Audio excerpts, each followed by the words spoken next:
Por que existe sofrimento? Parte 2.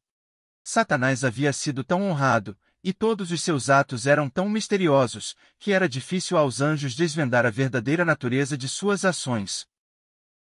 Antes que tivesse um desenvolvimento completo, o pecado não pareceria o mal que em realidade era. Seres santos não eram capazes de perceber as consequências de desprezar a lei divina. Inicialmente, Satanás havia alegado estar promovendo a honra de Deus e o bem de todos os habitantes do céu. Ao lidar com o pecado, Deus poderia utilizar somente a justiça e a verdade. Satanás podia fazer uso daquilo que Deus não usaria, lisonja e engano. O verdadeiro caráter do usurpador deveria ser compreendido por todos. Seria necessário tempo para que ele mostrasse quem realmente é através de suas más ações. Satanás atribuiu a Deus a discórdia que o seu próprio procedimento havia causado no céu. Ele declarou que todo o mal era provocado pela maneira como Deus administrava o céu. Por isso, era necessário que Satanás demonstrasse suas verdadeiras pretensões, ao revelar as consequências das mudanças propostas na lei de Deus.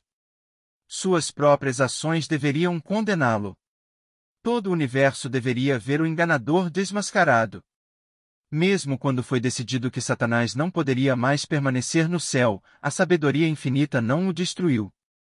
A submissão das criaturas de Deus deve ser motivada pela convicção a respeito de sua justiça. Os habitantes do céu e de outros mundos, estando despreparados para compreender as consequências do pecado, não perceberiam a justiça e a misericórdia de Deus caso ele destruísse Satanás. Se este fosse destruído imediatamente, os outros teriam servido a Deus por medo em vez de amor. A influência do enganador não teria sido completamente extinta, e nem eliminada a atitude de rebelião. Para o bem do universo através das futuras eras, Satanás deveria desenvolver plenamente suas intenções, para que todos os seres criados pudessem perceber corretamente as acusações dele contra o governo divino. A rebelião de Satanás deveria ser para o universo um testemunho a respeito dos terríveis resultados do pecado. Seu governo mostraria quais os frutos de se rejeitar a autoridade divina. A história dessa terrível experiência de rebelião deveria ser um meio de proteção permanente a todas as criaturas, livrando-as de cometer pecado e sofrer o castigo por ele. Quando foi anunciado que, juntamente com todos os simpatizantes de Satanás, ele deveria ser expulso das habitações celestiais, o líder dos rebeldes confessou ousadamente seu desprezo pela lei do Criador.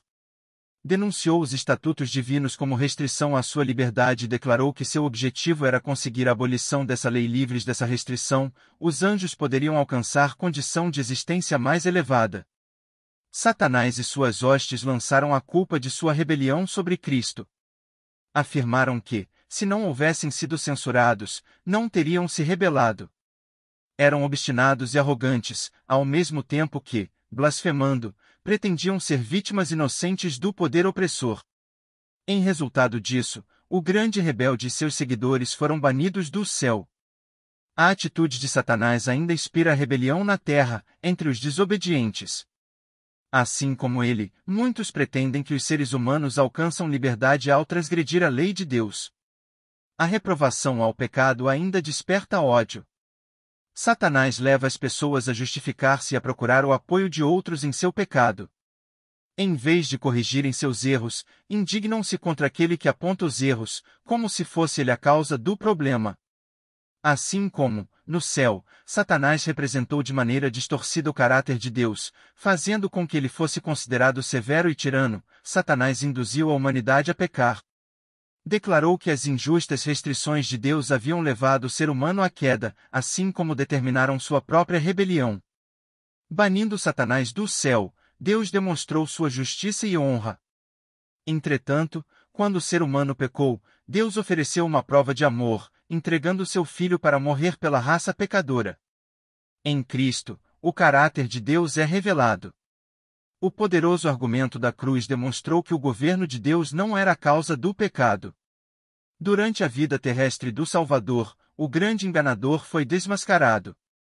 Sua pretensão, ousada e blasfema, de que Cristo deveria adorá-lo, a contínua maldade que atacava Jesus de um lugar a outro, inspirando o coração de sacerdotes e povo a rejeitar seu amor, e o brado, crucifica, crucifica, tudo isso despertou o assombro e a indignação do universo.